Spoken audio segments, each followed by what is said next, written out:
আসসালামু আলাইকুম বন্ধুরা। আজকে তৈরি করে দেখাবো ভীষণ মজার আর সবচেয়ে সহজ উপায়ে চিকেন বান রেসিপি। এর জন্য একটা মুরগির বুকের মাংস এভাবে ছোট ছোট করে টুকরো করে নিয়েছি। কড়াইতে আমি 1/4 কাপ তেল নিয়েছি। তেলটা যখন গরম হয়ে যাবে তখন এখানে হাফ কাপ পেঁয়াজ কুচি দিয়ে দিচ্ছি। এখানে কুচি না করে আমি পেঁয়াজটাকে এভাবে ছাড়িয়ে নিয়েছি। এটা দেখার সৌন্দর্যের জন্য তোমরা চাইলে পেঁয়াজ কুচিটাও ব্যবহার করতে পারো। ধুয়ে রাখা মাংস আর পানিটাকে ভালো করে ঝরিয়ে নিয়ে এখানে দিয়ে দিতে হবে। পেঁয়াজের সাথে একটু ভালো করে মিশিয়ে নিচ্ছি। এই পর্যায়ে এসে আধা চামচ আদা রসুন বাটা দিয়ে দিচ্ছি আর দিয়ে দিচ্ছি 4 চামচের মতো সয়া সস, 2 চামচের মতো ফিশ সস দিয়ে দিচ্ছি।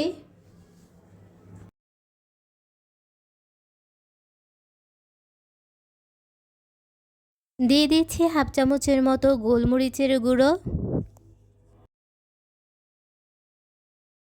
সব কিছুকে ভালো করে মিশিয়ে এটা আমি রান্না করতে বসিয়ে দিব 10 মিনিটের জন্য। 10 মিনিট পর এর পানিটা অনেকটাই শুকিয়ে যাবে আর এখানে স্বাদ মতন লবণ দিয়ে দিচ্ছি। যেহেতু সয়া সসে আর ফিশ সসে লবণ থাকে তাই লবণের পরিমাণটা বুঝে দিতে হবে। স্বাদের জন্য কিছু কাঁচামরিচ কুচি দিচ্ছি। এখানে ঝালটা আমি বেশি খাই তাই বেশি করে দিয়েছি, তোমরা চাইলে অল্প পরিমাণেও দিতে পারো। মাংস থেকে যখন পানিটা শুকিয়ে যাবে তখন এখানে হোয়াইট সস ব্যবহার করেছি আধা কাপ পরিমাণ। এটা ভালো করে মাংসের সাথে মিশিয়ে নিয়ে এটাকে রান্না করে নিব 2 মিনিটের জন্য। 2 মিনিট হয়ে গেলে এটা অনেকটা শুকিয়ে যাবে। যখন এর মধ্যে বেশি পানি থাকবে না তখন এটা চুলা থেকে নামিয়ে নেব।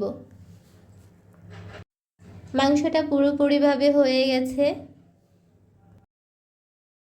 এই পর্যায়ে এসে 1 কাপ কুসুম গরম দুধের মধ্যে 1 চা চামচ ইস্ট ব্যবহার করছি আর দিয়ে দিচ্ছি 3 টেবিল চামচ চিনি।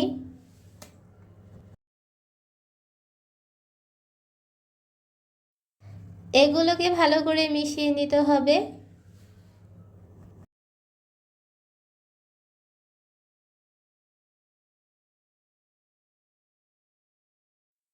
ভালো করে মেশানো হয়ে গেলে এখানে 2 কাপ আটা ব্যবহার করছি। এটা হাফ কাপের মেজারমেন্ট কাপ তাই আমি 4 বারে দিচ্ছি। দিয়ে দিচ্ছি পরিমাণ মতো লবণ।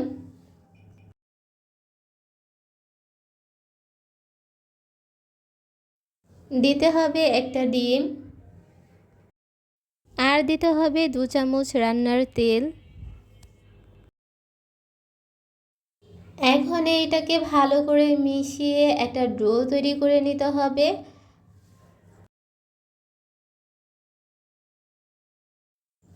ডোটা ভালো করে মথে মসৃণ করে এটাকে রেস্টে রেখে দিব 30 মিনিটের জন্য। প্রায় 30 মিনিট পর এই ডোটা ফুলে ডাবল হয়ে গেছে, দেখতেই পাচ্ছ বন্ধুরা।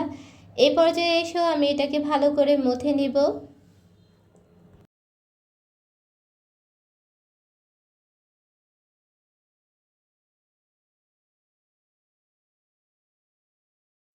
মথে নেওয়া হয়ে গেলে এভাবে ছোট ছোট করে লেচি কেটে নিব যাতে সব কটা চিকেন বান একই রকম হয়।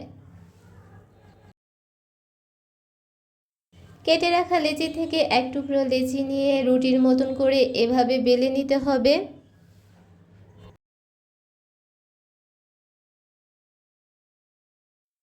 বেলে নেওয়া হয়ে গেলে মাঝখানে চিকেনের পুরটা দিয়ে এভাবে মুখটাকে ভালো করে লক করে দিতে হবে যাতে ভাজার সময় পুরটা না বের হয়ে যায়। যতটা সম্ভব ভালো করে লক করে দিতে হবে। আর একই নিয়মে বাকি চিকেন বানগুলো আমি তৈরি করে নিচ্ছি। একটা কড়াইতে পরিমাণ মতো তেল নিয়ে তেলটা যখন হালকা কুসুম গরম হয়ে যাবে তখন এখানে একটা একটা করে চিকেন বান দিয়ে দিব আর এটাকে লো হিটে ভেজে নিব। হাই হিটে ভাজলে উপর থেকে কালার চলে আসবে আর ভিতর থেকে কাঁচা থাকবে, তাই লো হিটে এটাকে ভেজে নিব 15 মিনিটের জন্য। এক পাশ হয়ে গেলে উল্টে আরেক পাশ ভেজে নিব। ভাজা হয়ে গেলে সুন্দর একটা কালার চলে আসবে, তার সাথে সাথে চিকেন বানগুলো অনেকটা ফুলে যাবে। তো একইভাবে সবকটা চিকেন বান আমি ভেজে নিব।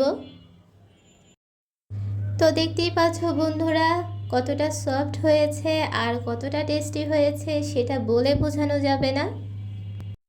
এই চিকেন বানটা ছোট বড় সকলেরই পছন্দের একটা খাবার, খুব সহজে তৈরি করা যায় ঝামেলা ছাড়া, আর খুবই অল্প সময়ে চুলায় বেক করা ঝামেলা ছাড়াই তেলে এইভাবে ভেজে নিলেই সুন্দর একটা কালারও চলে আসবে আর পুড়ে যাওয়ার কোনো ভয়ও থাকবে না।